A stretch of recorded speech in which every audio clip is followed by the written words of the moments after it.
myself. I was born in Cameroon. A lot of people haven't heard about Cameroon.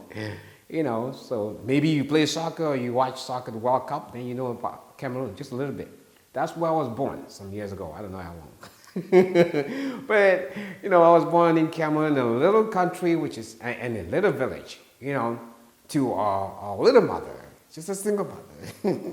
And my mom was doting. She just basically, I was always very curious about life. And I'll go on vacation, I'll be in my room, I'll read newspapers and magazines, I'll listen to VOA, Voice of America, I was pretty studious, you know. And then, of course, because of that, I did well in school, and I had a scholarship. Eventually, I had a scholarship to go and study in England, you know. So I spent a few years in England, like 5 years or something like that. And then while I was doing my master's, I came across the four dragons of East Asia: Taiwan, Singapore, Hong Kong, and South Korea. And so I went out there to do research. My intention was basically to study why the Taiwanese and all these Asian countries, how were they able to propel themselves from abject poverty to industrialized status. And how could we replicate that in Africa? That's what I wanted to do there. So when I landed in Taiwan, I was astounded by what I saw. I really liked it.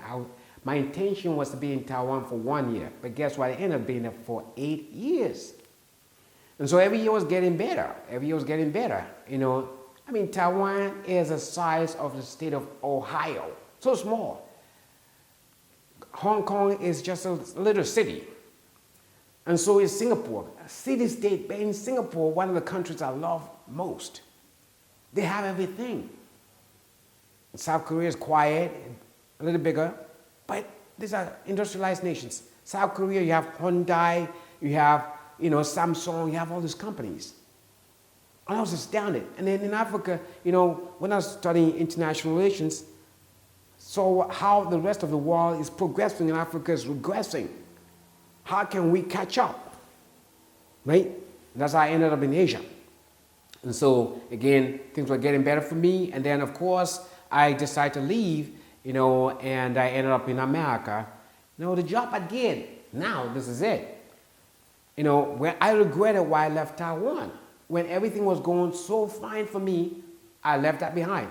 My book talks about mentorship. If you want to succeed in life, you must have a mentor. I was writing books in Taiwan, I did very well. I actually had a publisher from New York Times call me. They were interested in my manuscript, the first book that I wrote. But I didn't want it. I didn't want anybody to edit my book. That was totally wrong. Maybe if I'd listened to them, I'll be somewhere today. Remember when I was leaving Taiwan, the producer of the show I used to be a guest on every 2 weeks, he called me and said, Paul, look at this. I've got 3 channels in Taiwan, 3 TV channels. I've got 3 magazines.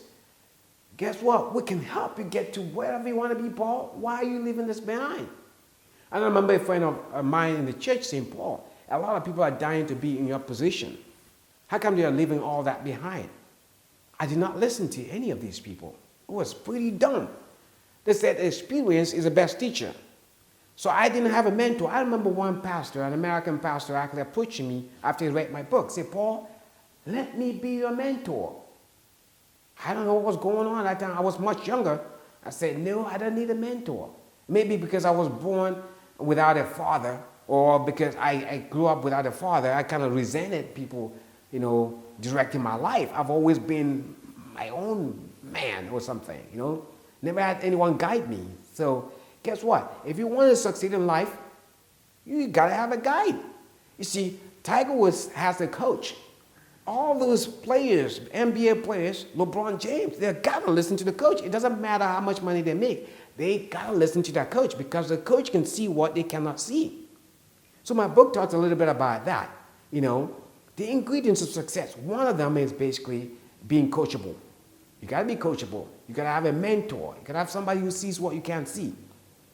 So again, going back, so I moved to Fremont. I didn't really like the job.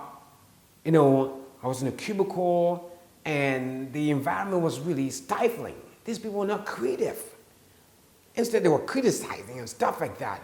You know, I mean, it couldn't get me to where I wanted to be. Sometimes I'll create something. They say, "Oh, Paul, that's kind of way out there," you know. So I could not live in that environment. I could not work in that environment. It was so stifling. You cannot live your life living that kind, working in that kind of place. You can't. You don't get anywhere. You have security. You have that security of what? Okay? Every 2 weeks you get a paycheck. And then you sit in a cubicle and having some boss just lording over you. That boss is also paid just to sit in a cubicle. That's terrible. That's a terrible life. You're wasting your life. And that's how I felt at that time. Okay, I regretted why I left Taiwan when everything was going okay for me. In Taiwan, I had no pressure. I had no stress because I had my own department within the company I'm working for. And on top of that, I had my TV stuff that I was doing. With 4 million people watching this show. And I left all of that behind. And I came here. And I regret the first 2 years, I regretted why I left all of that behind. But they say what? Don't cry over spilled milk. And guess what? That's how I bumped into real estate. The very first year I got here, I think 1 year after that, I bought a house in Manteca. I bought it for $280,000 in 2002. In 2004,